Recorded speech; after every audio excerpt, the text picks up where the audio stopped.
नमस्कार दोस्तों, मैं हूं डॉक्टर अमरीश खारी। आप देख रहे हैं डॉक्टर खारी। आज की इस वीडियो में वेरोनिका ऑफिसिनालिस दवाई के बारे में बात करेंगे। किन बीमारियों में, किन लक्षणों में दी जाती है, लेने का सही तरीका क्या होता है, जानने के लिए वीडियो पूरा देखें। अगर आप हमारे चैनल पर नए हैं तो चैनल को सब्सक्राइब कर ले ताकि आने वाली हेल्थ रिलेटेड वीडियो से आप अपडेटेड रहें। इस दवाई को काफ़ी सारी बीमारियों में दिया जाता है। इसके अंदर जो गुण पाए जाते हैं वो एंटी इन्फ्लामेटरी गुण होते हैं और डाययूरेटिक रेमेडी ये होती है। प्लांट किंगडम की मेडिसिन है, इन्हें पौधे से तैयार की जाती है।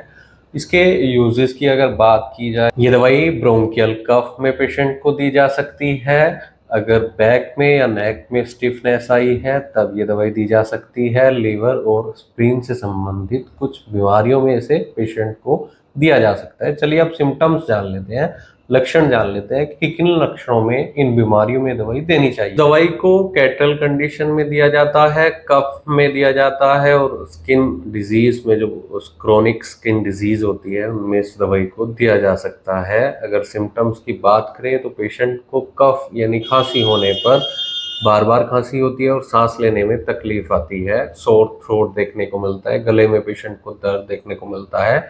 कैटरल में पेशेंट का कई बार नाक बहता है, कई बार नाक बंद हो जाता है, छींकें आ सकती हैं और पेशेंट को छाती में भारीपन महसूस होता है। कुछ ऐसे पेशेंट में भी इस दवाई को दिया जा सकता है जो मेंटली वर्क बहुत ज़्यादा करते हैं और उसके बाद पेशेंट को मेंटली एग्जॉशन, नर्वस एग्जॉशन की शिकायत रहती है। यानी मानसिक थकावट में भी इस दवाई को ऐसे पेशेंट में दिया जाता है जो मानसिक काम ज़्यादा करते हैं। तो ऐसे पेशेंट जिनको पसीना बहुत ज़्यादा आता है और कमजोरी शरीर में देखने को मिलती है, स्टिफनेस देखने को मिलती है लोअर बैक में, नेक में, यानी पेशेंट को गर्दन में और कमर के निचले हिस्से में अगर जकड़न देखने को मिल रही है, साथ में शरीर में कमजोरी है और पसीना आए, तो ऐसे लक्षणों में ये दवाई देने से पेशेंट को काफ़ी अच्छे रिजल्ट्स मिलते हैं। कई बार ये स्टिफनेस पेशेंट को और जॉइंट्स में भी अफेक्ट कर देती है, यानी दूसरे जोड़ों में भी ये जकड़न देखी जा सकती है। अगर लीवर या स्प्लीन या हार्ट से संबंधित डिजीज की बात की जाए तो पेशेंट के अगर लीवर में कोई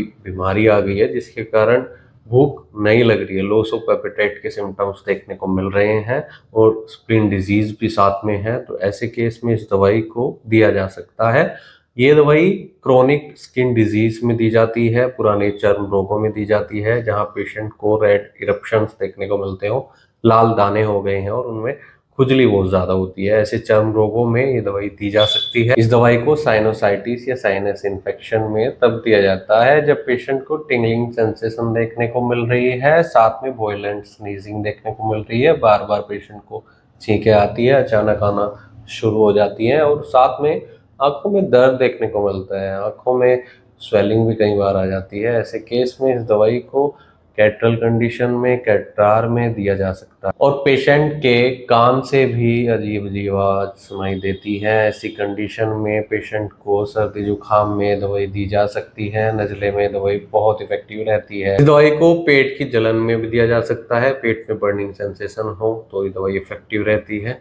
दोस्तों, अगर आपको इनमें से कोई भी बीमारी है और आप इस दवाई का सेवन करना चाहते हैं तो एक बार अपने होम्योपैथी डॉक्टर से ज़रूर मिल लें। बिना डॉक्टर की सलाह के कोई होम्योपैथी दवाई नहीं लेनी चाहिए। इसके लिए आप दिए गए व्हाट्सएप नंबर पर हमसे संपर्क कर इलाज या सलाह ले सकते हैं। वीडियो देखने के लिए धन्यवाद। चैनल को सब्सक्राइब करें और कमेंट सेक्शन में ज़रूर बताएं कि हमारी वीडियोज़ आपको कैसी लगती हैं। Thank you.